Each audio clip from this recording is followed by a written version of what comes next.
All right, welcome everyone to another episode of Behind the Human. I'm your host, Mark Champagne, and it's my job to unpack the stories and mental fitness practices of people living at the top of their game personally and professionally.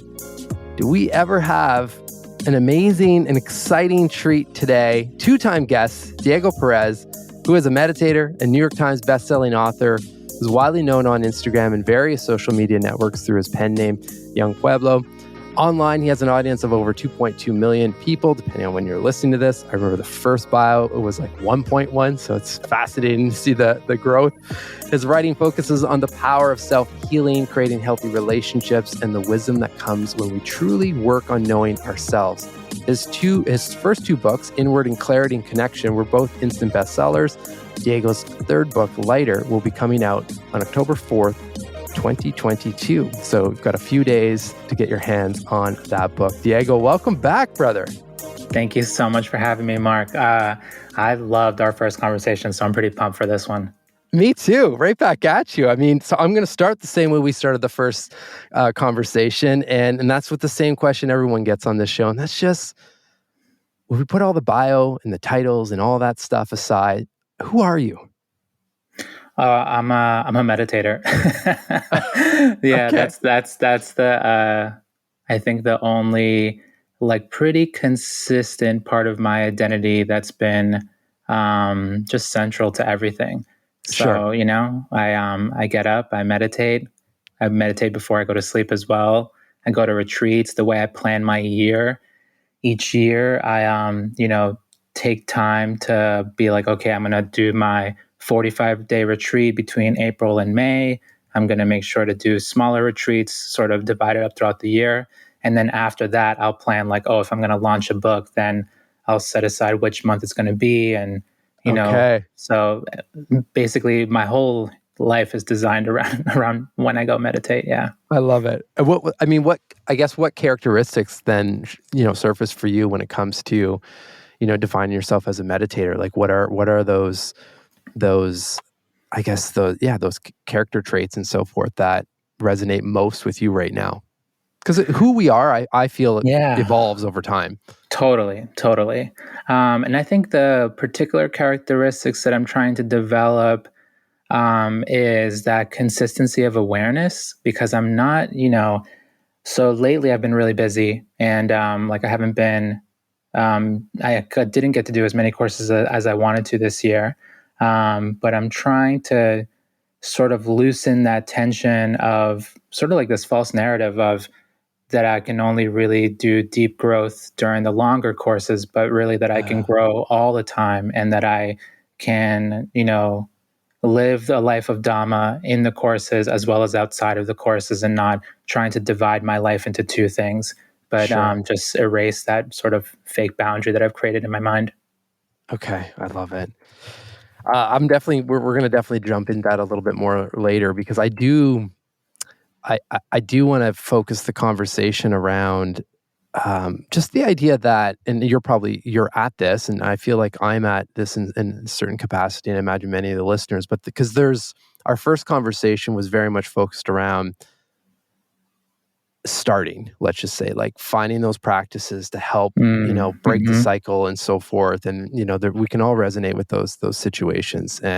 But then there's a whole other group, and I would put myself in this camp as well, that have started things, have boosted our self-awareness. And then we're in this unknown ground of like, okay, well, what do I do next? Or like what's okay to just sit with, for example, in terms of what's surfacing. So I might as well follow. I brought it up. We might as well stick with that theme. But like, I guess, do you ever step back and just audit your practices outside of just meditation and just take a look at, Yeah. okay, well, what do I need more of or less of, for example? Like, how does that show up for you? Definitely. I try not to do that too often, because then I can get like really nitpicky and just kind of fall into an extreme of like, I don't know, like over like micromanaging my life in a certain way. I'm more the type that I like to pick like one or two big things to work on at once, and then I'll just work on that for a whole year. Okay. So I think last year and this year, the two big things have been like optimizing my health. And Okay. I often will, not often, but like I said, but I will take a step back and kind of audit like what my habits are, how I feel when I do certain things. Like, am I using my phone too much? Am I, how am I eating when I'm traveling? Like, because Yeah. I feel like I've been able to lock down a good system for when I'm in my house. But like when I'm out on the Yeah. road, that's like the biggest challenge is like, do I take the easy way out, or do I continue trying to like just keep that same rhythm that I have at home while I'm on the road as well? And Okay. I think that's been sort of my main thing is like just keeping that level of strong determination going in a way where I am trying to challenge myself, but I'm not trying to like push myself overboard at the same time. Of course. So Yeah. are practically speaking, are like what are some of the questions that are helping you? Like are you journaling on, like where you're at, or if you've got something coming up in terms of, a heavy travel schedule, like how you checking in to, to tap into like, okay, something needs to adjust right now. Yeah, it's more so I don't journal, but I do take moments throughout the day to check in with how I feel Yeah. and try to see the cause and effect of how I feel. Like, is Yeah. it Which is journaling. Just for everyone listening, again, journaling for me is just reflection. yeah, Right? yeah, It yeah. doesn't have to be pen to paper, notebook, or apps or whatever, but it's just, and I mean, that's what you're doing. Sorry, I had to.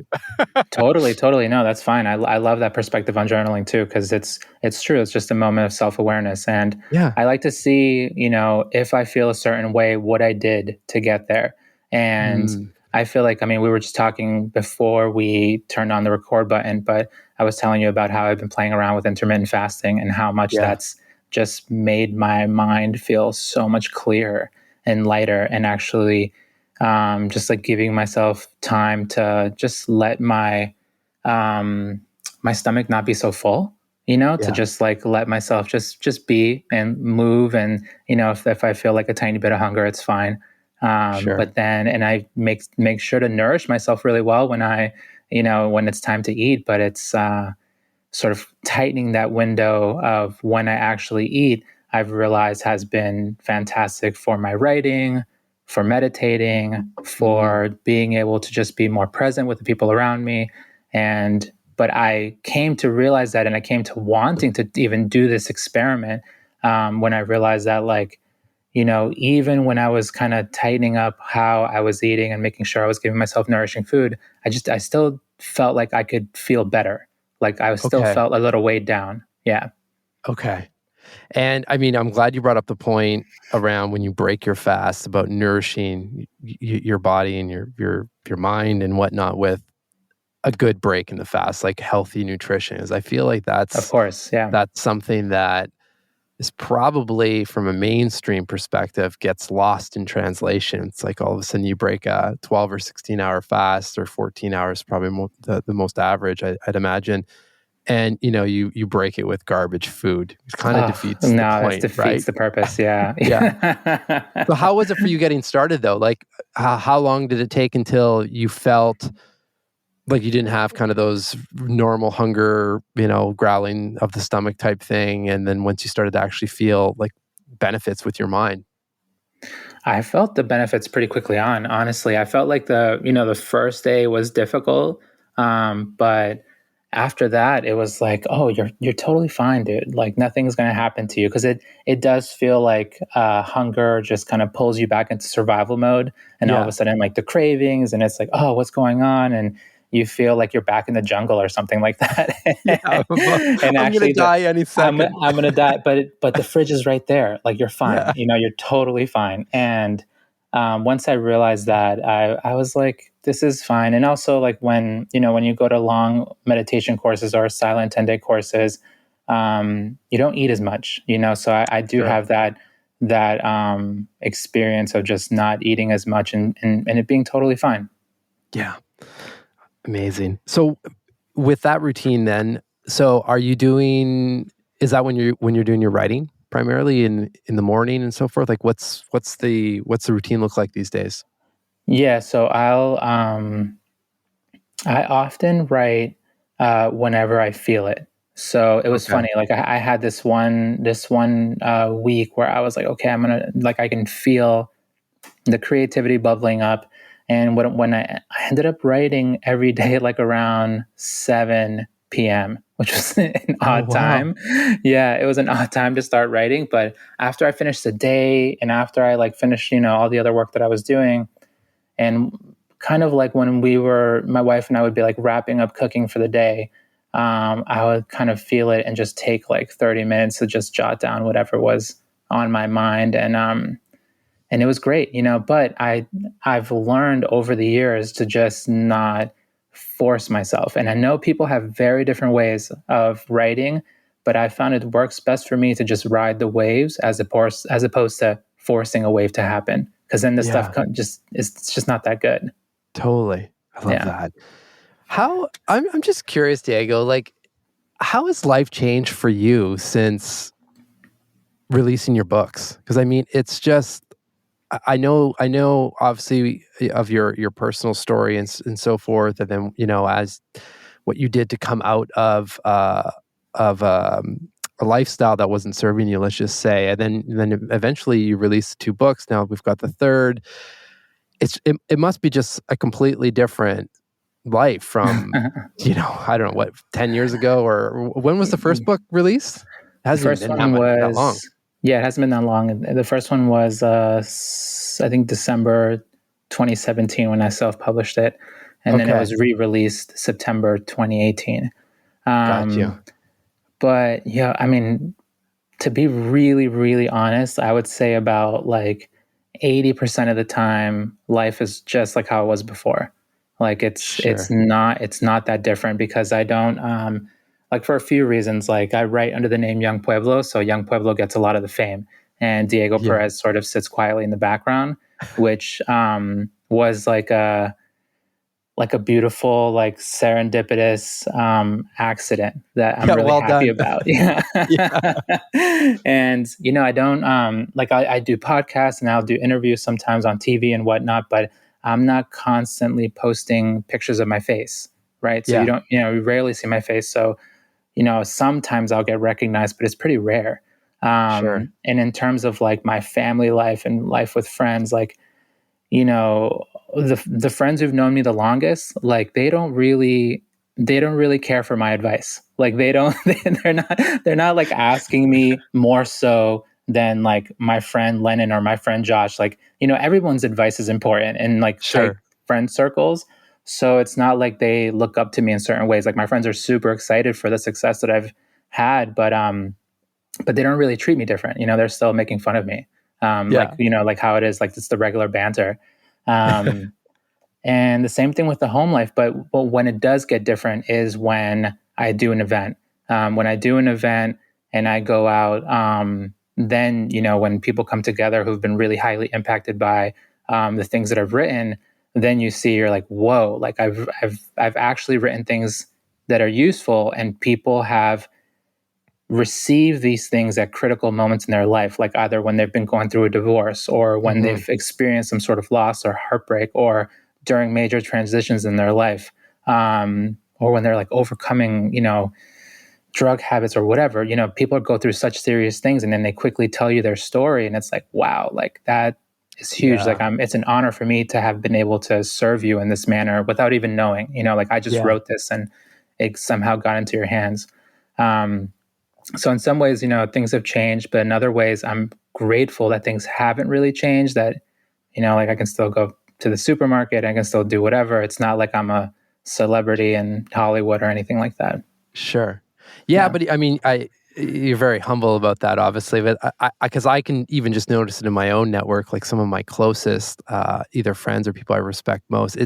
I've almost become sensitized to the fact that almost on a daily occurrence, I'm seeing your work being shared across multiple uh, kind of cross connections. I mean, we're obviously working in a very similar world, so I'm Yeah. probably not surprised about that. But still, I mean, there's a lot of people, sharing your work. So I'm curious, has that, I imagine it affects the opportunities that come in for you, whether, and I guess my question is, how do you balance saying yes, no, and like, I guess that's kind of where I was trying to get at, like pre Yeah. all Yeah. of that work. Because James Clear mentioned this to me right before Atomic Habits took off.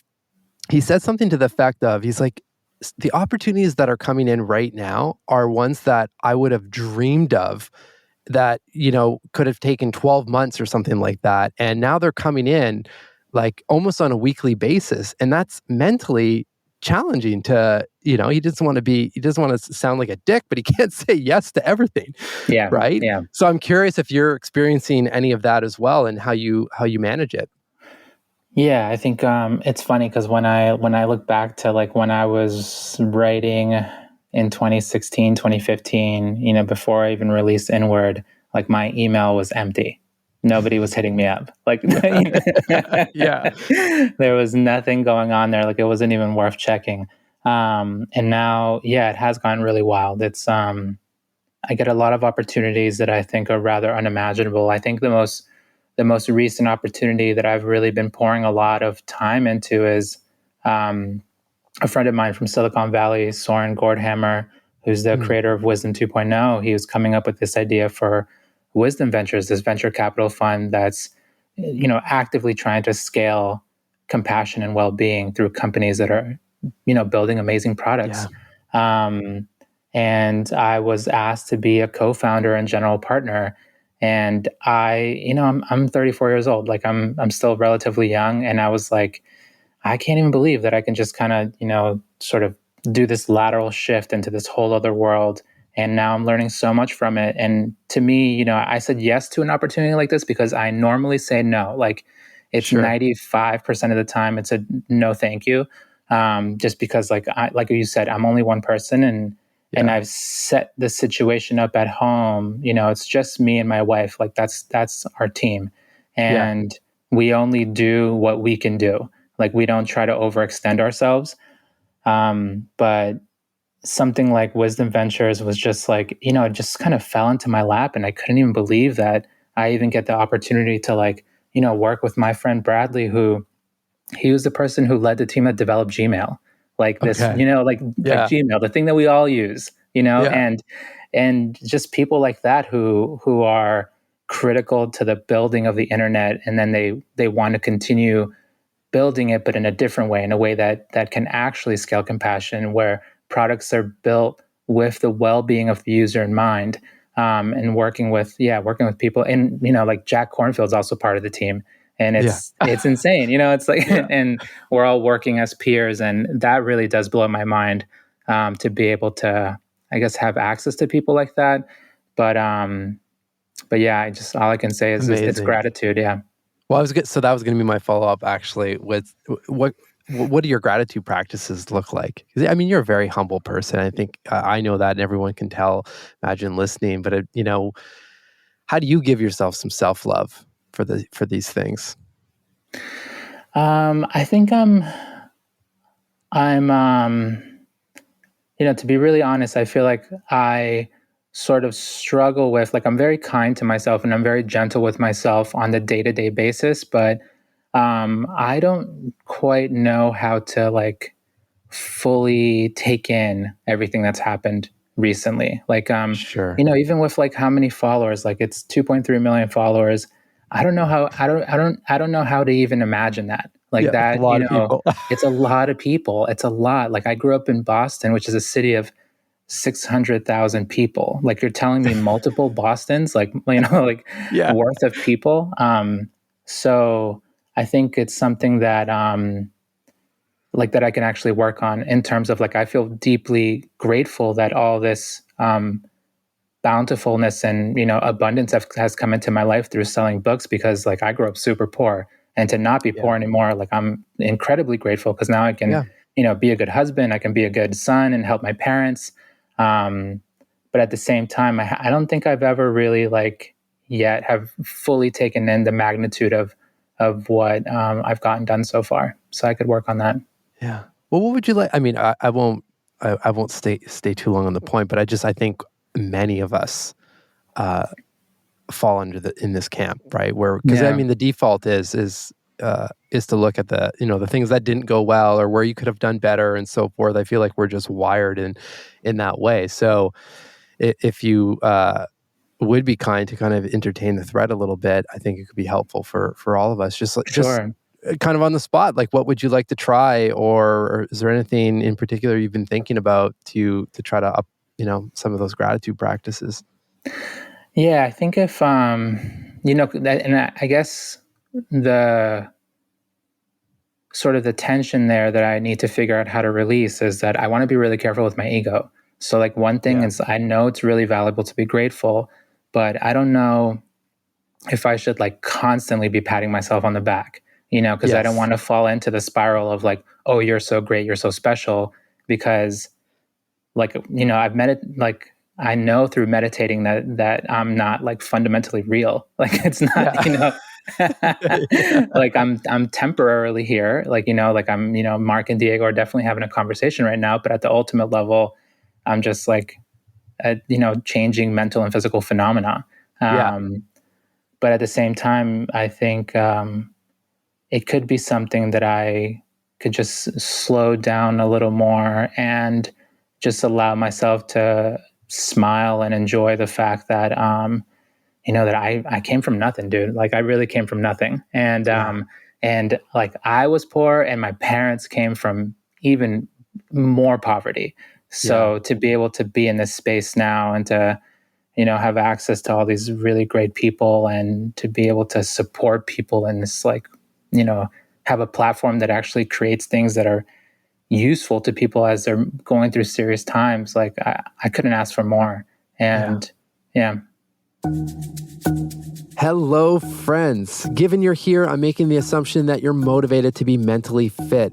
So with that in mind, I want to let you know about the Better Questions newsletter, which publishes once or twice a month, providing all of us the opportunity to slow down, think, and ask better questions. As you know, quality questions are my thing, and this is an opportunity to share the prompts I've studied and curated to help our minds be healthier, clearer, more intentional, and expand our mental capacity. You can sign up over at behindthehuman.com/newsletter, which will also give you a preview of my debut book, Personal Socrates. That's behindthehuman.com/newsletter. Now back to the show. Well, I mean, I'm going to pat you on the back, and I know, there's a lot written about ego in the latest book and all of your books, frankly, and in your work. So, I mean, I feel like you're quite well tuned into the concept, let's just say. Yeah. I'd love to know, Diego, from the perspective of writing lighter, like when did the book come to you, or how did it come to you? The book came to me, I think, really early on. Like when I was putting together Inward, I realized that in the process of it, like Inward has some really lean essays, like really lean. But I knew that at some point I wanted to write a book of essays that was just like what I thought about different topics, like how I was reflecting on, on love, on emotional maturity, on how to like communicate well on relationships, just go through the whole spectrum of different things that you come across when you're growing. Sure. And it wasn't until like I spoke to my my now editor from Penguin, Matthew Benjamin, who he sort of came to me with this idea, and he wanted to write a nonfiction. He wanted me to write a nonfiction book. And when we started talking, I told him like, this is, when I would have events back then, I would talk about personal transformation, the different aspects of personal transformation. And I would always end it with connecting it to global transformation. And he starts laughing and he's just like, dude, that's a book right there. That's, that's, and I was like, oh, right. And and then when I told him about how I initially wanted to make it into a book of essays, he was like, oh, it does, those could just be chapters. And just the little reframe, right? The tiniest reframe. And I was like, duh, like, of course, because I had always wanted to do this. Like, I wanted to have one book that just had everything in it. And he made me, see that like I had it all along, and it was just a matter of writing it down. Well, it's a beautiful book. It's just, and just the title alone. I mean, you read the title, Lighter, you look at the book cover, and I I mean, you don't even have to open it up and you already feel lighter, which is a a great side effect of whether this was a branding decision or the title just kind of naturally fit for you, or you've been thinking about it. But either way, um, it's brilliant, and it's helpful in all senses of the word, um, of the word. How did you like in terms of the writing process for you? And the first two books in this one, like, was it easier, harder? Did you have to shift up the way that you were writing? Like, what was the flow for you? It was hard, man. It was hard. It was hard because I knew that I wanted to be able to execute this at a very high level. Like, I really wanted to just write something that I could just stand on for decades. No And pressure at all. yeah, and I do like hold myself to to a high standard, and that's how I felt a lot when I was writing Clarity and Connection. Like, even when I open Clarity and Connection now, I'm really glad the way it flows, the way it came out, the topics that I chose to write about, the pieces that I decided to not let into Clarity and Connection. So I wanted something similar for lighter, Yeah. but it's much harder because Clarity and Connection is like 19,000 words. It's a poetry and prose book, and lighter is like 60 something thousand words. It's a much different animal. And the whole writing process itself changed because I would have to like spend time just sitting down. I would spend, a whole week just writing thousands and thousands of words. And then, depending, so I think I wrote it over maybe like a 8 month period probably. And then Okay. I would have some months when I would write a ton and then go over different chapters, clean them up, hear back from my editor because he was constantly pushing me and was like, "You got to share more of your story. You got to share more of your story. Like I need more. Yeah. Because like the other material, like I had that sort of down pat, like talking about letting go. Like I already had my rhythm down for that. But actually including myself in the book and no longer hiding in the shadows behind this name, that was quite a challenge. That's a big. I mean, you're bringing up memories from my experience. I remember there were so many of these with writing Personal Socrates. That my editor would come back and she'd be like, chapter X was really good, and the examples were I think super helpful. But I want to hear more of Mark in that. It's always coming back up, like, oh shit. Okay, I guess I have to go here. But I think she left me with something that will never leave me. And she just said, I mean, the more vulnerable you are with yourself and your story and what you're putting on the page, the more inviting you are of the vulnerability for the reader on the other side. And I don't know, for me, something flipped there because I said, well, okay, then, for writing this stuff to have impact, obviously, and help people, then that's how we can do it, right? It may be a bit painful, Yeah, but yeah. What actually inspired me a lot and helped me get out of that tightness that I was feeling about my own story was I reread the introduction to James Clear's Atomic Habits, Okay. and I realized how much he had poured of himself in that introduction. And I also saw that there was a structure there. There was a structure that one can sort of build off of, and there was, it was the drama, the victory, and Yeah. why this book. Yeah. And so I was like, oh, I see it. Like I see it. Now I just need to tell my story in this structure.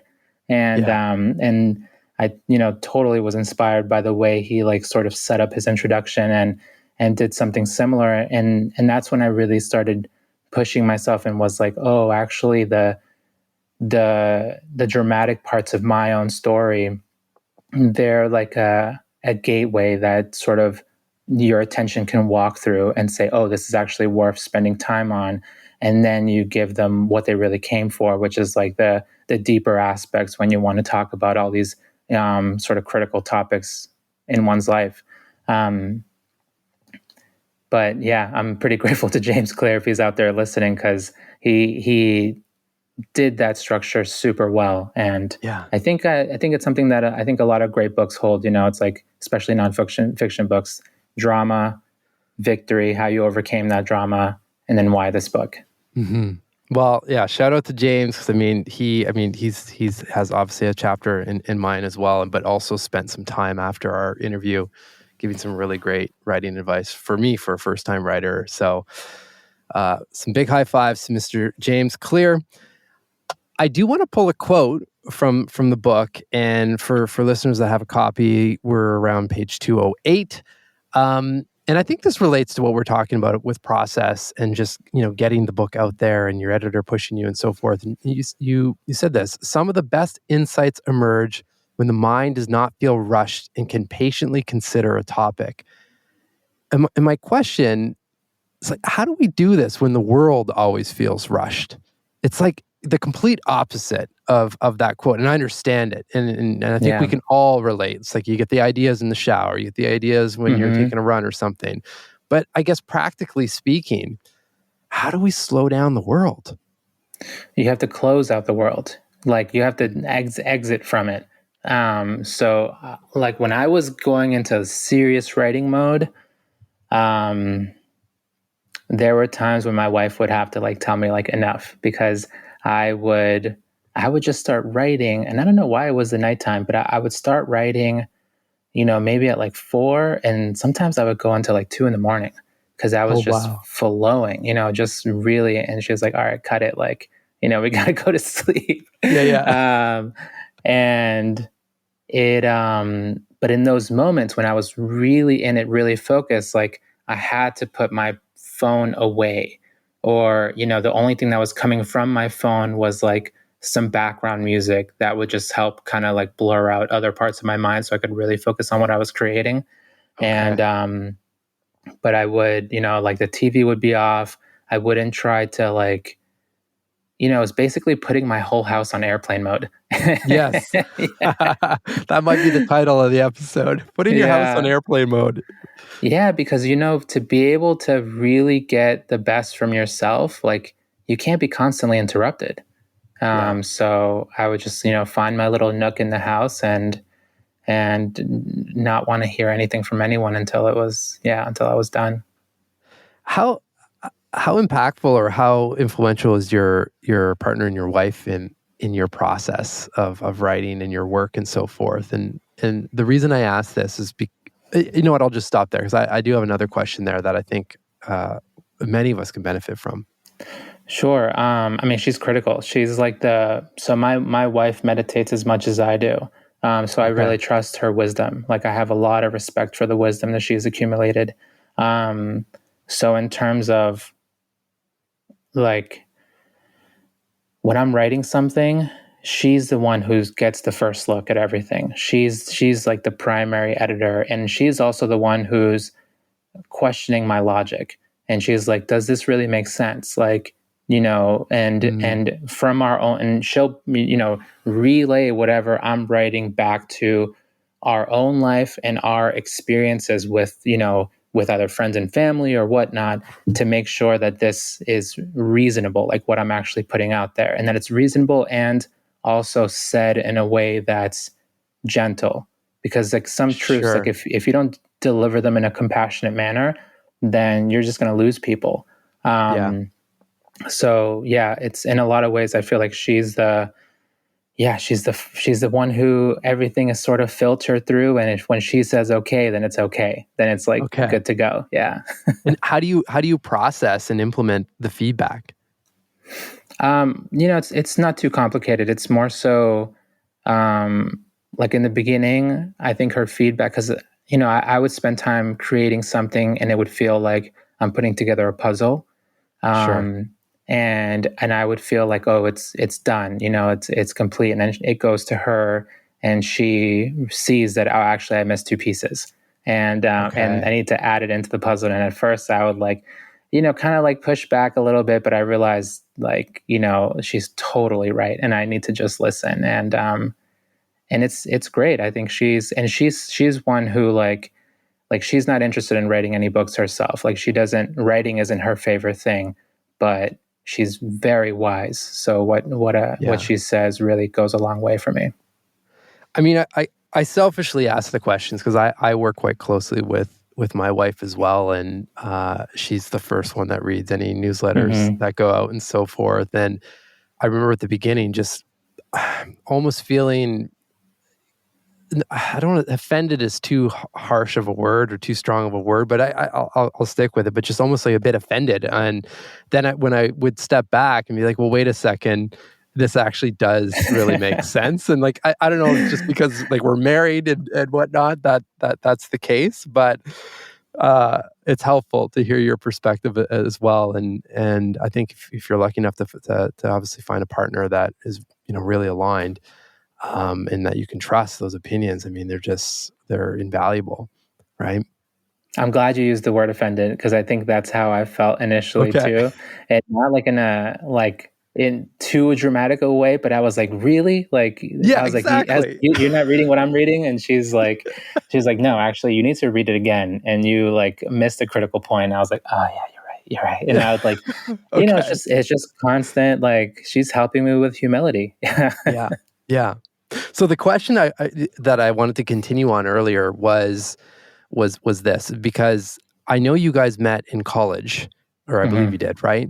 Yep. Which you were a very different person Totally different, dude. in college, right? And again, I mean, I'm bringing a lot of personal examples on my side too, but just going through all the app experience on this side and whatnot, like my wife and I, we often reflect, we're completely different people from 5 years ago. And we're so grateful we actually evolved in a similar way and are together, because it could be a completely different story. So my question is, like, what did that path look like for you guys? Because you're a different person, and I imagine she's a different person as well. It sounds like you've gone down a similar journey, at least in the practices. But for people that are out there that are going through this, is there anything that any advice you can provide to navigate that? Because those are big life decisions and situations. Yeah, I mean, yeah, we got together when she was 18 and I was 19, and there were a lot of struggles, Yeah. especially for the first 6 years. We were kind of like moving in and out of a hurricane, Mm-hmm. because we just had like no emotional maturity. Like we were just constantly blaming each other for how we Yeah. felt. When the reality was that, you know, we just didn't know how to process our own emotions. We didn't know how to stop projecting, Yeah. and just like totally had lacked any self awareness. Um, and it was tough because there was a very clear connection. Like, we loved being around each other, but whenever our emotions would get heightened, we had no process to be able to handle it, no process to be able to communicate well. Um, and it wasn't until we started meditating that it really just, you know, not only helped us peel back the layers of our own healing so that we were able to relieve ourselves of that sort of dense energy that we were carrying from the past to the present, but we were able to, like, I don't know, it almost feels like we were like reborn in some way, like Yeah. it was like a new life. And I think we were lucky, like you said something earlier, like we were lucky that we were able to grow in ways that um, just aligned. Like, we were like moving together in this growth, and it wasn't anything that was forced. Like, we weren't like forcing ourselves to be a certain way, but it just sort of naturally we were evolving in a similar direction. And I think part of that is because we do the same meditation style, and we're like adding in things to our lives that are just helping us like evolve in a particular direction where we like, we're both really inspired by the Buddhist teaching. Like, we both really enjoy not drinking and smoking anymore. And Sure. we enjoy just living a more quiet life. Like, Yeah. we don't need to be going to parties and stuff like that, or um, and it's fit. But what something that was quite challenging is that we were working on different things and we were growing at different speeds. Like, I remember Okay. she was like ready to give up marijuana like before I was, and that was like a challenge for a while until I was like, oh, okay, I'm done with it too. I gave myself some extra time with it, and then I was like, actually, yeah, I know how this feels, it's holding me back a bit. And it was tough. And I think the main advice that I would give to people is like, if you really feel that the connection is there, not only do you have to make sure that you're in a relationship where, there is some health to it, like you're not like in an abusive relationship or anything like Yeah. that, but that, once you feel like that baseline is there, you got to give each other patience, right? You got to let each other bloom at your own rates, because you're just not going to grow at the same speed, even if you have similar goals. And I remember when my wife was ready to give up weed, and I was moving more slowly with it, like when she modeled that patience for me and wasn't like nitpicking, was like, like you should stop too, blah, blah, blah. Like she let me do my own thing.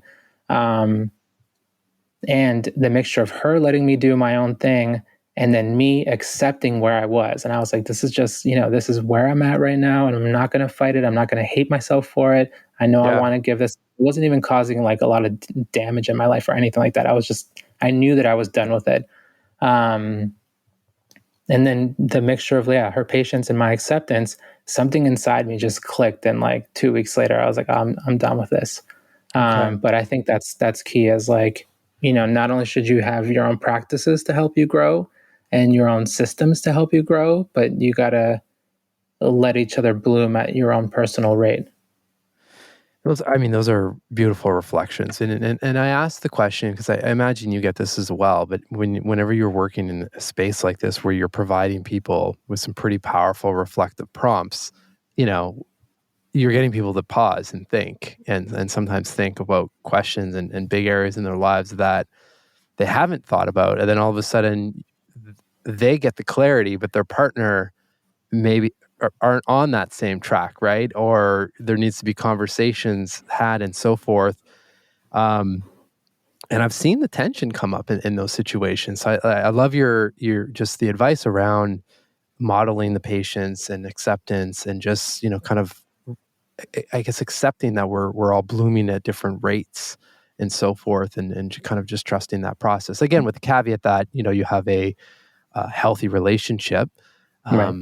But these are big questions, right? Big questions. And I think we need to be kind to ourselves and our partners. It is. And it's also difficult because I know a lot of people have gone through a lot of abuse and a lot of trauma. But the other end of it is sort of like humans are incredibly imperfect. So it's so easy to hurt someone else unintentionally. And, you don't even want to hurt the person. And then you're like, you end up saying something or whatnot that, causes some hurt. But the reality is that a lot of relationships, like, they don't start off with both people being like really emotionally mature. And there was some Yeah. relationships don't start off as being like 100% healthy.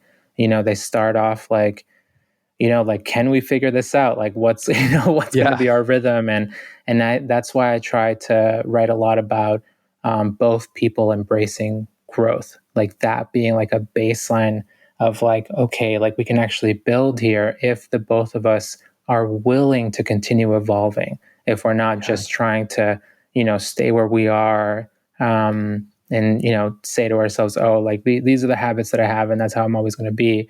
Then it's going to be really hard to work with that. But if you're Yeah. both open to just evolving, to seeing within yourself what you can let go of, to continuing engaging with your own emotional histories so that you don't keep trying to have your partner solve your emotional situations. Because ultimately it's going to be you processing that within yourself. Like that's where your sort of greatest opportunity for happiness is going to come from. And then the joy that you get from your partner is just going to be able to add to that. Well said. One of the ways people can work on this is to read the book together, that's for sure, and process some of the chapters because any of your work, it's nearly impossible to come out the other side without some really great questions and some nice reflections. And at the very least, you take your mind to the spa essentially, and you give yourself a break, a bit of a pause for the most part. And I was going to say feel lighter, which I love the title of the book. So I will link to everything in the show notes. Obviously, Diego, I could speak to you for hours. I feel like we're kind of just getting going, but I want to respect your time, of course. Final question for you: just the lighter's full of beautiful reflective prompts at the end of each chapter. I just is there any right now for you personally, whether it's in the book or outside of the book, that are some questions that have been really helpful for you to slow down and reflect on, whether on a consistent basis or just to make some big life decisions? Yeah. I mean, the one we were talking about earlier is something that I'm going to keep thinking about for a while. Just how can I better practice gratitude Yeah. for what I've accomplished specifically? Because it's easy for me to be grateful for my wife, for my parents, Yeah. for the things around me. But how can I um, be grateful without falling into being prideful? Yeah. Yeah. I love And it. other than that, I think something that I'm often asking myself is like, where can I slow down? Like, where can I? Because we mentioned this earlier before, like everything is constantly moving so fast. We're constantly getting inundated with information, and that information that we're processing is burning tons of energy. Yeah. So I'm always sort of checking in with myself, like where can I move a little more slowly so that I don't burn out in any way. It's a great reminder. Well, thank you again. Thank you for coming on the show for a second time. Please know that this show is always open and available for any time you want to come chat. It's just so valuable. And a higher thank you, Diego, for just showing up as you, staying true to what lights you up and what fuels you and your work and your writing, because ultimately that's affecting millions of people around the world, and that deserves a huge pat on the back and a big hug, and keep doing what you're doing. Thanks so much, Mark. I'm excited for our future conversations too. I feel like, yeah, we could keep going for a while, but this has been wonderful. Really grateful for you.